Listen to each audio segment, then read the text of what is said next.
But what I will do now is welcome you all here, and welcome in particular Jane Jackson. It's a real privilege to have you here, Jane. You have done some wonderful work around the career space, and your fantastic book, Navigating Career Crossroads, in its second edition. So I'd love to just open up with you telling us a little bit about what you do. And I've just unmuted myself. So thanks so much, Jane. And also, it's such a pleasure to be interviewed by you, because we met quite a number of years ago.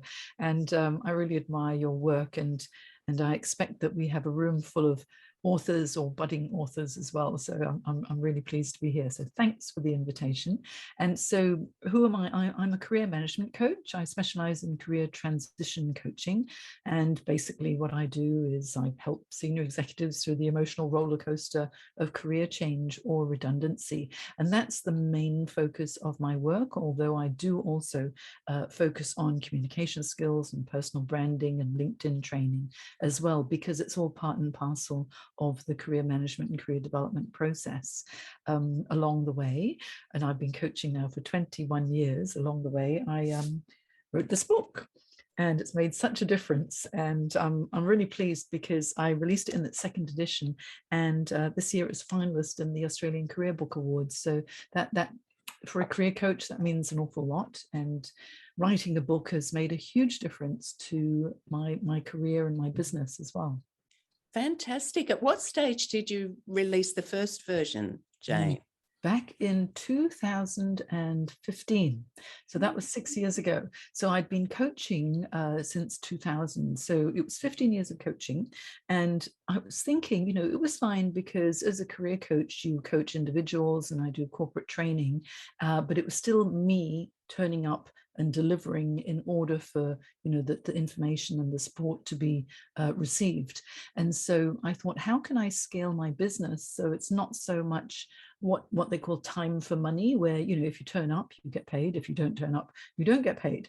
And by writing a book I was able to reach so many more people, because thinking about the book and the premise and why I was doing it, I realized that I was on a mission to make careers guidance accessible and affordable to everybody who needed it. And what better way than to write a book, because they can download it very affordably as a Kindle, or else they can get the paperback version as well. And you can access it through Amazon or Booktopia or any of the book publication outlets globally. So mission accomplished with a tick. Fantastic. And did you find that writing the book gave you a lot more clarity? That I find with people, there's definitely, and myself, there's a discipline involved in actually writing the words down in terms of what we do. We know what we do and we know how to do it, but the explaining it to others and explaining what we actually mean when we say X, Y, or Z, that's just a beautiful byproduct of writing a book that is essentially reaching out to your potential clients in a way that is a lot, you use the word accessibility, but also there doesn't take any bravery, for example. I know personally how much you have to be ready and up for the journey when you take on a coach. So it gives people that sort of soft landing first off, doesn't it, really? Yes, what I found is that I do have clients coming to me because they've actually read the book and they've implemented what they've done, and then they want to develop further in their careers. And so it's almost like a sales tool without me really needing to sell at all. And I really don't like selling, so I'd much rather create content so that people can consume it. It gives them the opportunity to get to know who I am and what I provide. They can get to like me if they like my personality, and I'm not everybody's cup of tea. So and nobody is. And when they're reading through what I've written, they'll be able to tell my sense of humor, or basically I'm just a warm and fuzzy coach who likes to help people, and I like to get results as well, and that comes through in the book. And so if they feel, oh, I like Jane's style, then they'll reach out. And so, yeah, writing the book really, really made a big difference for me. But getting disciplined enough to sit down and write it was so tough, because you have to get into a routine. And when I first started, I just thought, oh, it'll be a stream of consciousness. I've got so much in my head. I'll just write and write and write and write. And as I was writing, I realized it was ending up a bit like gobbledygook, because there was no structure to it. And I needed to create a structure and think, take a step back rather than just write as a stream of consciousness. I had to go a step back, and I thought, what's the point of this in the first place? What am I trying to do here? Who am I trying to reach? What are their problems? And then when I started to think, if I write this book as if I'm coaching someone and I go through my own process, and what happened as part of writing the book was I realized I actually have a process. And I've got a name for it. It's called the 7-Step Careers Program. And I use the acronym CAREERS to guide the book, which was great because it's CAREERS. And if you look at the back of the book, basically the C is confidently manage change. A is assess what makes you tick. The R is resumes and your marketing communication.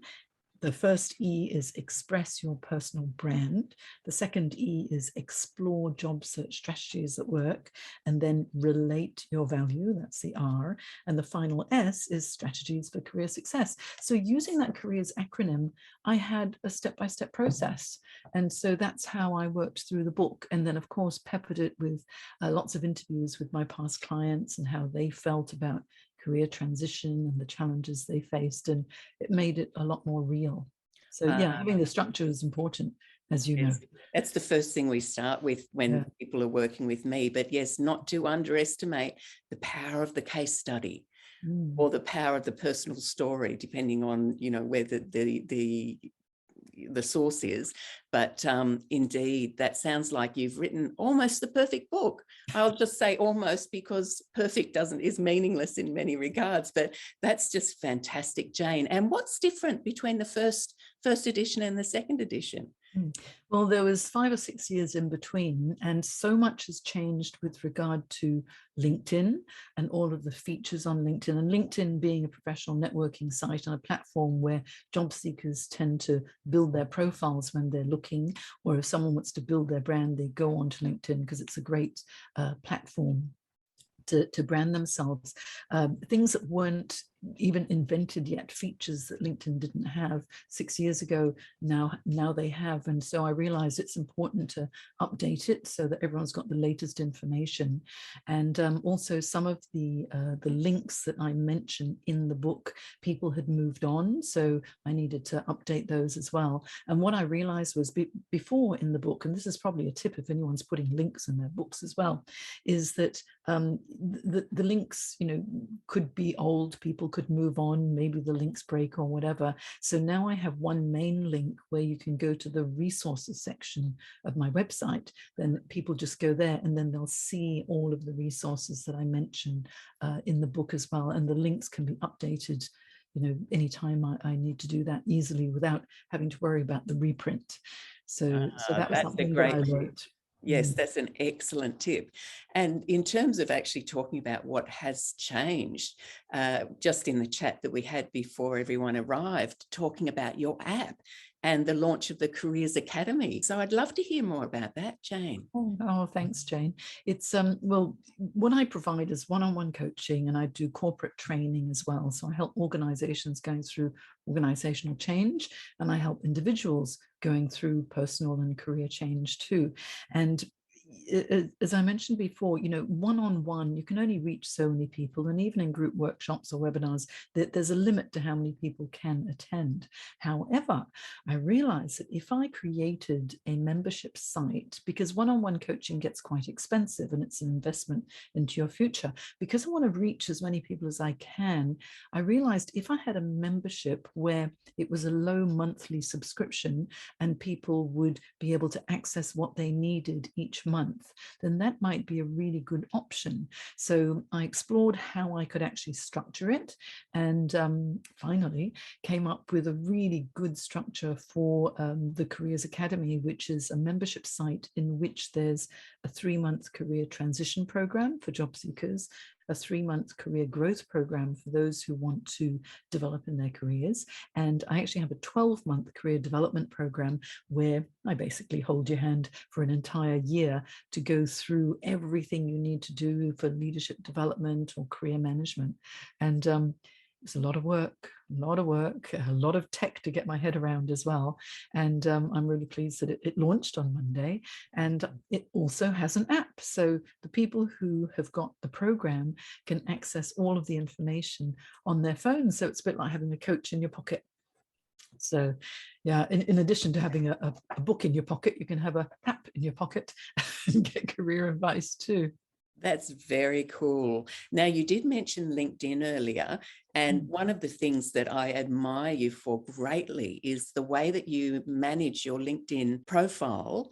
And to what extent has that been critical to building your business? I'll ask some business questions because a lot of the authors that I work with have written their book to build, or possibly even just to launch their business.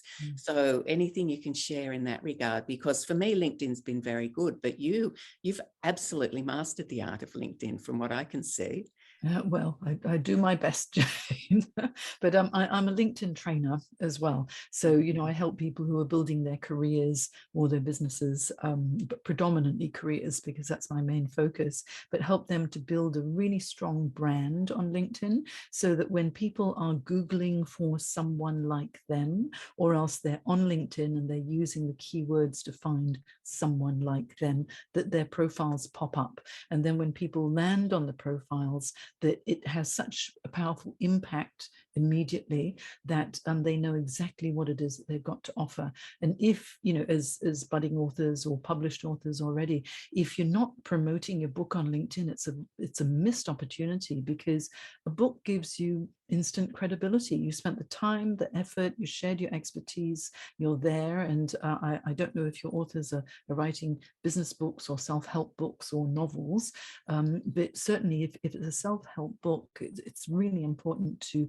promote it on LinkedIn so that people know where to get it. And when it comes to your cover image and your about section and what you put in the tagline, all of those things need to allude to your book as well. I don't know if I'm permitted to share the screen and I could show you. Here we go. I'll just go there, back to Zoom. All right, thank you, Jane. Oh, there's something in the chat. Is it? Oh, love the tip. Okay, that's good. Thank you, guys. I'll just close that chat and I'll share my screen. So there we go. Okay, so here's what I do on my LinkedIn profile in order to really let people know that I'm an author and it's careers. So you see, most people, this section here, it gives you the opportunity to brand yourself. If you don't upload a cover image, what you get is like this kind of puce gray green color, which is nothing really and doesn't have any impact. So some people put a picture of Sydney or Melbourne or wherever they're located. Some people, you know, may put a picture of something that represents their area of expertise. But what I've done is, and I created this very easily on Canva, this image, which showcases the book. And of course, if you get awards, put it in there. I'm actually, no one believes me, but I'm a shy person and I don't like self-promotion, but I had to get over myself, because if you run a business, if you don't self-promote, you don't have a business.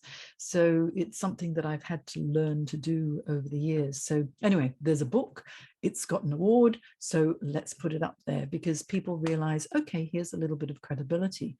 I tell people what I do, so it's a sensible approach to job search and career management, and then get clear on what you really want. So how clear is that? And because every Monday morning I'm live on LinkedIn for 15 minutes for a bit of inspiration and advice for career advice for people, people can just visit me on my LinkedIn profile at 9:15 every morning. This image turns into a live video. You click on that and you join in the the LinkedIn Live broadcast. So there's a lot that just happens without even looking at anything else on LinkedIn. But once you've done that, then here, do mention your book as well. So I first talk about what I do, but then here, author of Navigating Career Crossroads. You've got a book, let people know that you have a book, and then also let them know how they can get it. And then in the About section here, down here in the, where is it? Here's the About section. Make sure that you write about how you benefit your audience. So rather than me putting, I'm a career coach with over 20 years experience, blah, blah, blah, blah, and make it all about me, I'm making it all about my audience. And because most of them come to me and say, am I too old to get a job? I start with, yes, you can reinvent your career, whatever your age. Okay, so make it all about them when you're telling people about what you can do for them on LinkedIn. So that's just a quick overview. So I'll stop sharing. And was that helpful, Jane? Incredibly helpful. Oh boy, to know that you help people with LinkedIn is really good to know, because a lot of my authors are starting out on LinkedIn. Most people already use Facebook, but LinkedIn can feel like an alienating space. You know, am I good enough? What can I talk about? And that kind of thing. So to know that you can nurture people through that process is really good to know.